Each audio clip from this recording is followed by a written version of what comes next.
Good morning guys. आज हम economics के नेचर्स के बारे में पढ़ेंगे कि इसका नेचर क्या होता है।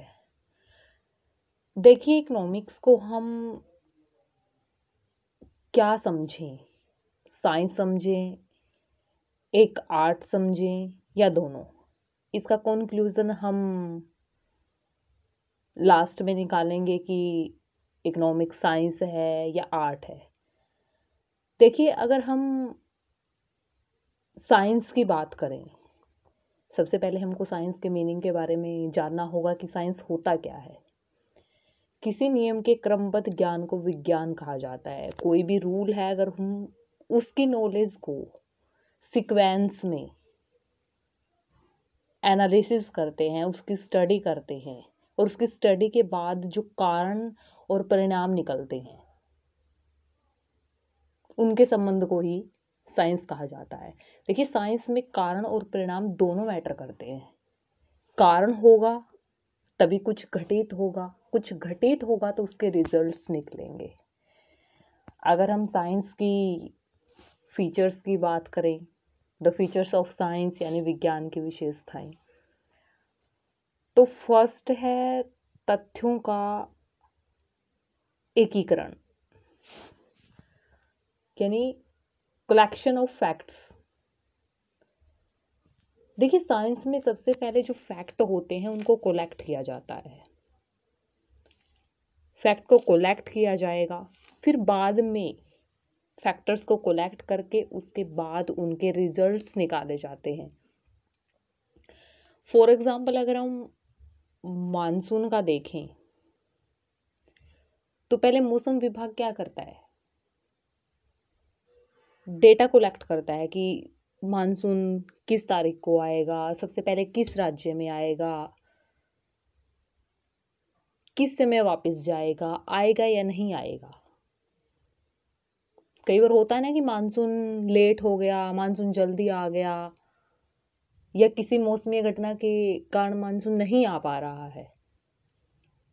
तो इन सब चीज़ों का पहले डेटा कलेक्ट किया जाता है, उसके बाद रिजल्ट्स निकाले जाते हैं, कारण भी देखा जाता है। अब मानसून ना आने के कारण क्या है, लेट आने के कारण क्या है, कारण देखा जाएगा, कारण के पश्चात ही परिणाम निकाले जाते हैं। देन सेकंड है तथ्यों का मापन, मेजरमेंट का, द मेजरमेंट ऑफ फैक्ट्स। अगर हम मानसून के एग्जाम्पल से ही चलें कि कितनी बारिश होगी, किस राज्य में सबसे ज़्यादा बारिश होगी, किस राज्य में सबसे कम बारिश होगी, मानसून फसल को कितना प्रभावित करेगा, तो ये क्या है, मेजरमेंट, यानी मानसून के डेटा का मेजरमेंट। इसी तरह साइंस में भी मेजर किया जाता है फैक्ट्स को। देन थर्ड है तथ्यों का क्रमबद्ध अध्ययन, यानी फैक्ट्स को सीक्वेंस ऑर्डर में स्टडी करना। जैसे फैक्ट है, किसी वस्तु की या किसी गुड्स की कीमत बढ़ रही है, प्राइस इंक्रीज हो रहा है। ये देखेंगे कि हो क्यों रहा है, हो सकता है सप्लाई कम हो, बारिश के कारण किसी गुड्स का रॉ मटेरियल इफेक्ट हुआ हो, कंज्यूमर्स की पसंद नापसंद में बदलाव हुआ हो, फैशन में बदलाव हुआ हो। यही सब कारण होते हैं एक वस्तु के प्राइस का इंक्रीज होने में। तो साइंस में ना सीक्वेंस में स्टडी किया जाता है। पहले देखा क्यों मांग बढ़ी, फिर उसके कारण देखे, फिर उसके रिजल्ट्स निकाली, क्या, सीक्वेंस में। फोर्थ है नियमों की सार्वभौमिक सत्यता की जांच। साइंस के जो रूल होते हैं वो पूरे यूनिवर्स पे अप्लाई होते हैं। जैसे ग्रेविटी का रूल, ग्रेविटी का लॉ ऑफ ग्रेविटी, गुरुत्वाकर्षण बल देखो सब जगह पे बराबर होगा। अगर इंडिया में इसकी बात करें, यहाँ पे भी इसकी सेम दशाएं होंगी। ऑस्ट्रेलिया की बात करें, वहां पे भी इसकी सेम दशाएं होंगी। ऐसा तो है नहीं कि हमने दिल्ली में कुछ ऊपर फेंका वो नीचे ना आए, वो नीचे आया। उत्तराखंड में कुछ ऊपर फेंका तो ऊपर ही रह गया, ऐसा नहीं होता है। ग्रेविटी फोर्स सब जगह सेम अप्लाई होता है। सार्वभौमिक सत्यता का मतलब है कि जो चीज सारी दुनिया में एक जैसी लागू होती है या उसकी एक जैसी मान्यता होती है। अगर हम बात करें क्या इकोनॉमिक्स साइंस है, तो हाँ, इकोनॉमिक्स साइंस है। इसके कुछ फेवर में कुछ लॉजिक्स दिए गए हैं कि क्यों है साइंस। विषय का क्रमबद्ध अध्ययन। देखिए, पहले हम क्या पढ़ते हैं, अगर हम इकोनॉमिक्स की ही बात करें, law of demand, elasticity of demand, supply, marginal utility, इस तरह हम आगे बढ़ते हैं। आगे जाके फिर हम जो अर्थशास्त्रियों के द्वारा जो मॉडल दिए गए हैं उनकी स्टडी करते हैं। स्टार्टिंग में तो हम बेसिक से ही स्टार्ट करते हैं, फिर धीरे धीरे धीरे धीरे हम हमारा लेवल बढ़ाते चलते हैं। वो क्या हुआ कि किसी भी विषय का वो क्रमबद्ध अध्ययन होता है, स्टेप बाय स्टेप। मुद्रा का मापदंड, जिस तरह साइंस में फैक्ट्स का मेजरमेंट किया जाता है कि बारिश कितनी होगी, क्या होगा, फॉर एग्जाम्पल, तो इसी तरह मनी का मेजरमेंट इकोनॉमिक्स में किया जाता है कि कितना रुपीस है, किस वस्तु की कितनी कीमत है। प्राइस डिटर्मिनेशंस भी मुद्रा का मापदंड है। देन थर्ड है भविष्यवाणी करने में सक्षम। देखो, भविष्यवाणी करने में सक्षम कैसे, अगर किसी वस्तु की सप्लाई कम हो गई है, उसकी डिमांड करने वाले ज़्यादा हैं, तो ऑब्वियसली उस वस्तु के प्राइस इंक्रीज होंगे। किसी वस्तु की सप्लाई ज़्यादा है, मांग करने वाले कम हैं, तो उस वस्तु का प्राइस क्या होगा, डिक्रीज होगा। तो प्राइस के आधार पर जो अर्थशास्त्री होते हैं वो ये अंदाज़ा लगाते हैं कि भविष्य में कीमतें क्या हो सकती हैं, घट सकती हैं या बढ़ सकती हैं।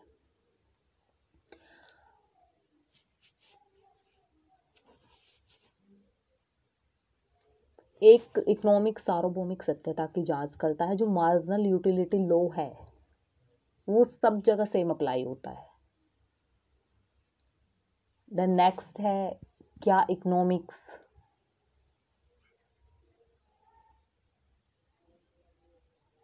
वास्तविक विज्ञान है।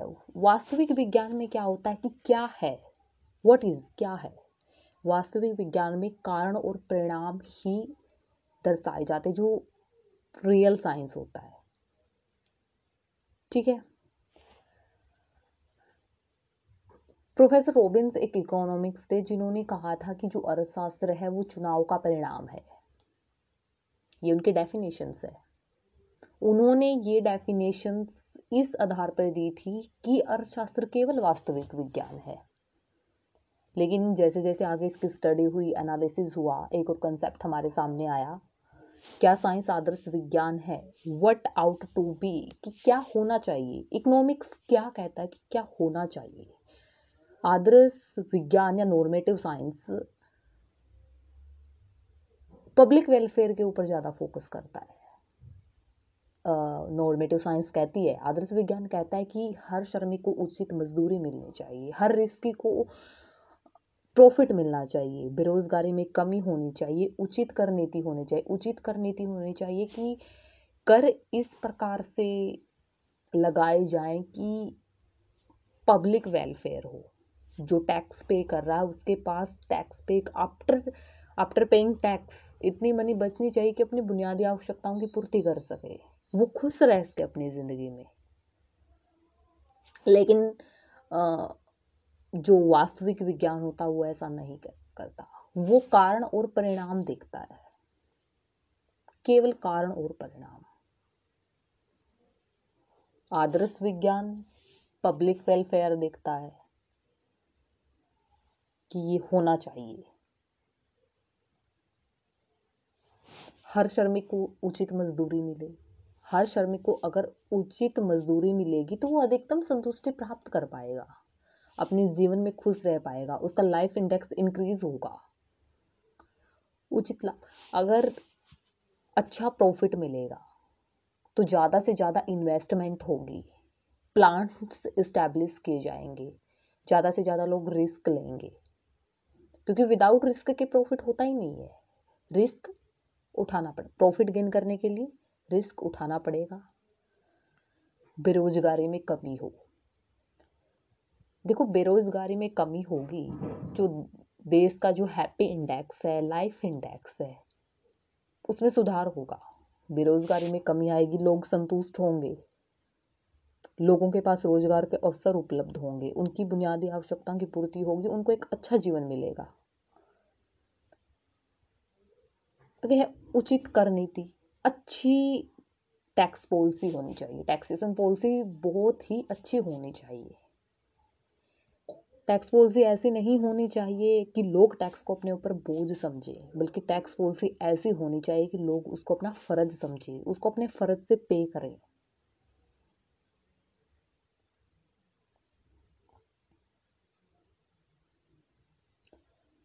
रोजगार के अवसर उपलब्ध करवाए जाएं।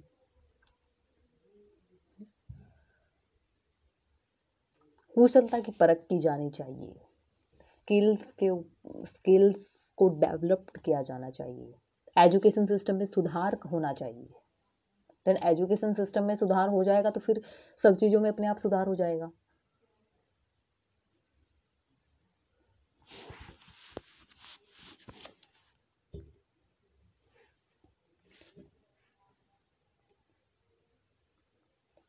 हर व्यक्ति को उसकी योग्यता के अनुसार रोजगार मिलना चाहिए, जिससे क्या होता है कि अगर योग्यता के अनुसार रोजगार मिलता है तो बेरोजगारी की समस्या इतनी पैदा नहीं होती, लोग स्ट्रेस्ड नहीं होते, बीमारियां नहीं फैलती, क्योंकि स्ट्रेस हर बीमारी का मूल कारण है। अगर लोग खुश होंगे तो बीमारियां नहीं फैलेंगी, हेल्थ इंडेक्स इंक्रीज होगा कंट्री का, देश की अर्थव्यवस्था की सेहत के अंदर सुधार आएगा, देश की अगर अर्थव्यवस्था के सेहत में सुधार आएगा तो इंटरनेशनल लेवल के ऊपर उसकी एक अच्छी छवि स्थापित होगी।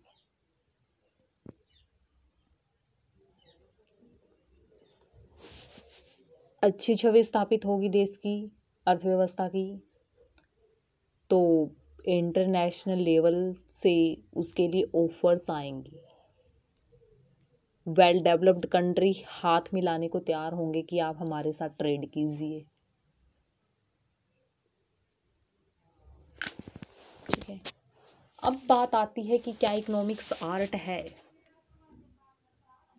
देखो, आर्ट का मतलब होता है कि किसी भी काम को उचित तरीके से करना, कि ऐसी टेक्निक हो किसी भी काम को करने की कि वो कम समय में हो जाए, अच्छे तरीके से हो जाए।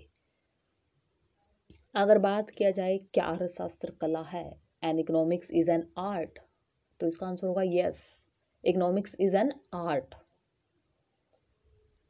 देखिए, जब गवर्नमेंट पब्लिक वेलफेयर स्कीम को सामने लाती है, पब्लिक वेलफेयर के बारे में सोचती है, तो गवर्नमेंट के पास ऐसी टेक्निक्स होती हैं कि वो उस काम को बहुत जल्दी करने की कोशिश करती है, कम समय में करने की कोशिश करती है।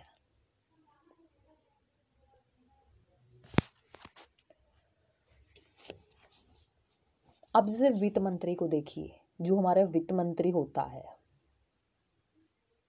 उसके पास ऐसी टेक्निक्स होती हैं कि वो अच्छी टैक्सेशन पॉलिसी लगाए, अच्छी जो फाइनेंशियल प्रॉब्लम है उनको कम समय में खत्म करे।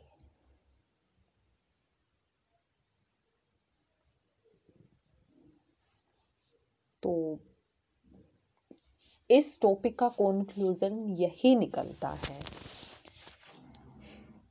अगर कंक्लूजन लिखे हम लास्ट में, तो अर्थशास्त्र की प्रकृति का अध्ययन करने के पश्चात हम लोग इस निष्कर्ष पर पहुंचते हैं कि अर्थशास्त्र एक विज्ञान है, एक कला है, दोनों है। अर्थशास्त्र एक कला भी है, एक विज्ञान भी है। ठीक है। कॉन्क्लूजन इस तरीके से लिखना चाहिए कि अगर क्वेश्चन में थोड़ी बहुत भी कमी है, हमसे रह गई है बाय चांस, तो कॉन्क्लूजन उस कमी को पूरा कर दे।